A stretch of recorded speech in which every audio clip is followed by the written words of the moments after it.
A expectativa de vocês aí para Cruzeiro na Série A. Agora vou mudar um pouco do lado jornalístico e tal, essa coisa toda.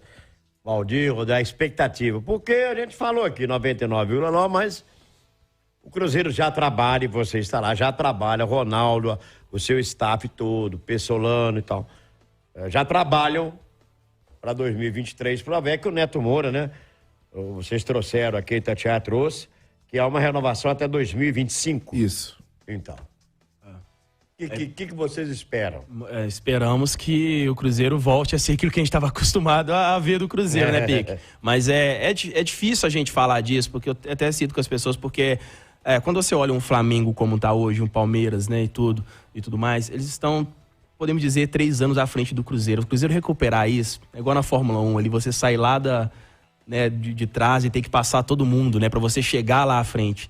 O Cruzeiro vai ter que batalhar muito mais. A grande dificuldade, eu acho que a gestão do Ronaldo vai ter, é de fazer um time competitivo com baixo orçamento, que a gente sabe que vai ser um baixo orçamento. Não adianta o torcedor achar que vai fazer grandes contratações de aeroporto, chegar e tudo mais. A gente tem que entender que o Cruzeiro vive uma outra realidade. O que eu comentei esses dias com alguns amigos meus, espero que pode acontecer nisso. A gestão que o Cruzeiro vem fazendo com a SAF, se você parar para perceber o que o América faz hoje, aqui, né, de Minas, o Atlético Paranaense, o Bragantino, são times que, por exemplo, tem o Atlético Goianiense agora também, que está aí numa semifinal do Sul-Americano e tudo mais. São times que, ao nível do Cruzeiro, de história e tudo mais, não chegam no nível do Cruzeiro. Só que eles estão tendo uma gestão e estão no lugar onde o Cruzeiro deveria estar. Esportivamente, né? Se a gente analisar assim, tá num momento histórico diferente. O Cruzeiro, para chegar nisso, pode, se tiver uma boa gestão. E aí, quando você tem uma marca Cruzeiro do tamanho que ela é, um tamanho da torcida como tem, que supera esses outros clubes que eu falei, né, ao longo de suas histórias, o Cruzeiro pode fazer um trabalho bem diferente que vai sim agradar o torcedor. A questão de time de futebol dentro de campo, Tito, eu acho que deve ser trazer contratações com nível técnico, que a gente precisa trazer um nível técnico melhor em alguns pontos. O Cruzeiro está mantendo a sua espinha dorsal e a gente está vendo isso, um Neto Moura continuar, um Lucas Oliveira, o Cruzeiro comprou também. Rafael Cabral. Então, você conseguir colocar algumas peças que são importantes dentro de cada setor, você mantém uma espinha dorsal. Né? Porque as contratações do Cruzeiro, muitas delas que estão jogando, por exemplo, o caso do Jajá e do Zé Ivaldo, né? Que são destaques no Cruzeiro também, o Cruzeiro não vieram com o passe fixado, né? Então, o Cruzeiro vai ter que olhar o orçamento. Vai ter que olhar o orçamento para fazer contratações. Então, a gente tem que parar para observar isso daí também, que não vai ser fácil. Então, aqueles grandes destaques, às vezes, do clube, né? Pode mudar para o ano que vem. E o Cruzeiro, em janeiro, Piquetito, você esperava que estaria hoje, em setembro, da forma que está? Absolutamente não. O time era o mesmo, parecido com o que está? Também não. Então, como a gente pode chegar neste momento aqui e começar a falar que esse time do ano que vem não vai dar certo?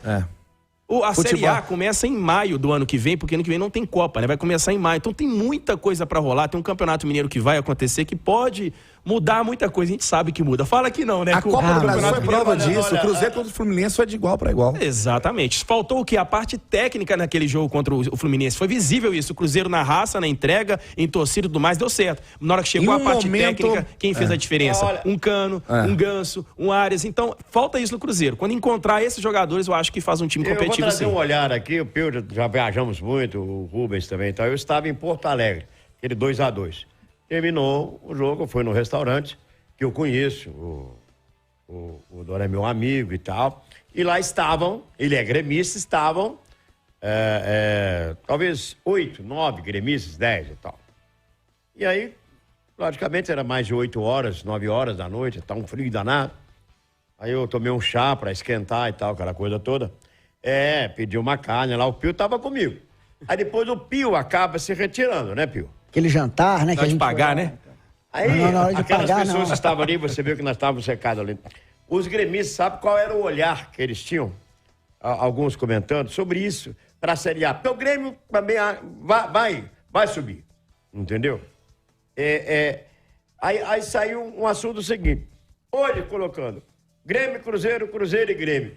Aí a maioria dos gremistas, essa maioria que estava lá, 4, 5, só dois que foram contra. Falou, ó, o Grêmio vai entrar no campeonato, se não mudar nada com esse time, para não cair. Opinião deles. E aí falaram, em contrapartida, a nossa opinião desses que estavam lá, meia dúzia, tal, de que o Cruzeiro com esse time brigaria num bloco intermediário. Quer dizer, o gremista lá, né? Tá meio assim decepcionado com o time. Então, o pessoal tem um olhar diferente que talvez o próprio Cruzeirense tenha com o time, porque falar a Série A não, como você falou, enfrentou o Fluminense, perdeu, com o Atlético e tal. Mas até pela folha salarial do Grêmio, né?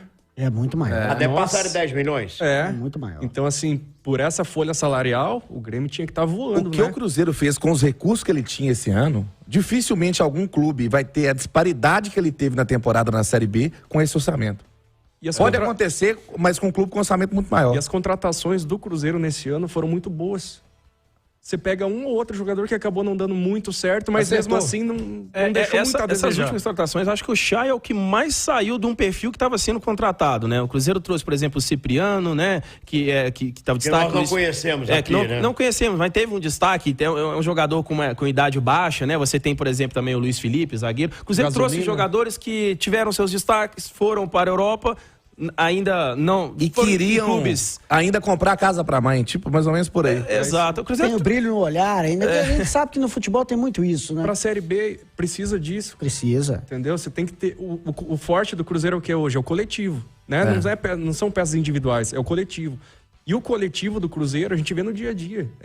São pessoas que querem vencer na vida. Foi a mesma coisa que aconteceu lá no Paraná Clube em 2017, quando a gente subiu. Pessoas que querem vencer na vida ainda, cara, e comia grama. E é o que tá acontecendo aqui hoje E também. é no dia a dia também, né? Não só no jogo. É isso que faz total diferença. O ambiente é muito bom. As palavras mais usadas pelo pessolano é intensidade vamos. É o Isso. tempo inteiro. Não é verdade? É o conjunto, né? Ele vai no limite dos jogadores. Agora eu queria perguntar uma coisa pro Vejão, Antes, que tá na vamos só arquibancada, dar- mas antes eu vou rolar a bola pra você, É Pedro. só pra dar uma moral aqui pra galera, muita mensagem Isso. aqui, ó. O Cacá Araújo, Cruzeiro tá voltando mais cabuloso e fenomenal que antes. Obrigado pela participação, Cacá. Gladstone Faria, a gente tem que ler primeiro o nome, sabe? Pra depois falar, porque é cuidado, perigoso, né? toma cuidado. É, porque é perigoso, senão aparece aí a O pessoal da Índia lá. Aparece a Deise, o pessoal da Índia, aí complica a situação. Gladstone Faria, Cruzeiro está tão organizado que tem um treinador só pra bola parada. Tem um treinador pra bola parada, que é o Manuel Ramas, e tem um treinador pra bola rolando, que é o Paulo Pesolano, né? Pois é. Brincadeiras à parte. Rayan Lucas mandando aqui a mensagem também, um abraço pra ele. Jaile Queiroz. Jaile. É Jaile, você conhece? Conheço, Ah, amigo. tá aqui, ó. Cruzeiro Cuidado e com o Vainei, Grêmio, que Cruzeiro e isso aí é complicado. Palmeiras. Os vlogs mais malucos. Ele falando dos seus vlogs. O Jaile Queiroz tá elogiando seu trabalho aqui, viu, Virgão? Muita gente mandando mensagem. O André Carvalho, cadê o Pansieri? Aí tem uma outra resposta aqui, já respondeu Ele pra está mim. perdido nos lençóis marinhos. Ele tá de férias. Aí tem uma outra resposta que já responderam que ele tava de férias. Eu agradeço aqui o pessoal respondendo aqui no chat. César de Paula, esse programa é top, é 10. Obrigado, César. Cruzeiro vai se dar bem na Série A, Rafael Felipe. Aí a gente já falou um pouco disso aqui, né? Precisa de planejamento, de mudar um pouco a estrutura do que tem hoje. As dos jogadores. contratações vão acontecer, devem serem feitas com o Pessolano, ficando a comissão técnica, com o olhar que teve esse ano. Então, logicamente que sobe o sarrafo. Vai subir o sarrafo. Mas eu acredito que o Cruzeiro vai fazer eu tenho fé que vai fazer uma grande campanha. O planejamento já meio que foi feito, já foi declarado. O Cruzeiro tem um planejamento de estar entre, né, o oitavo lugar ali, o oitavo, sétimo lugar na Série A. Já foi falado sobre isso, dentro do orçamento que vai ter. Se eu não me engano. Que é tentar pegar uma Sul-Americana, né, voltar para ter um torneio internacional também. A gente tem que entender que o ano de 2023 do Cruzeiro, gente, não é que o voo do avião do Cruzeiro vai estar estagnado, não. O Cruzeiro ainda vai estar subindo. Naquele momento, quem já pegou o avião aí sabe como é que funciona, né? O Piquetinho tem medo de avião, que eu sei, né, Piquetinho? O avião vai de uma vez ali, até o momento dele tá parecendo que você não tá em lugar nenhum. Casa demora. organizada funciona. Exatamente. Peraí,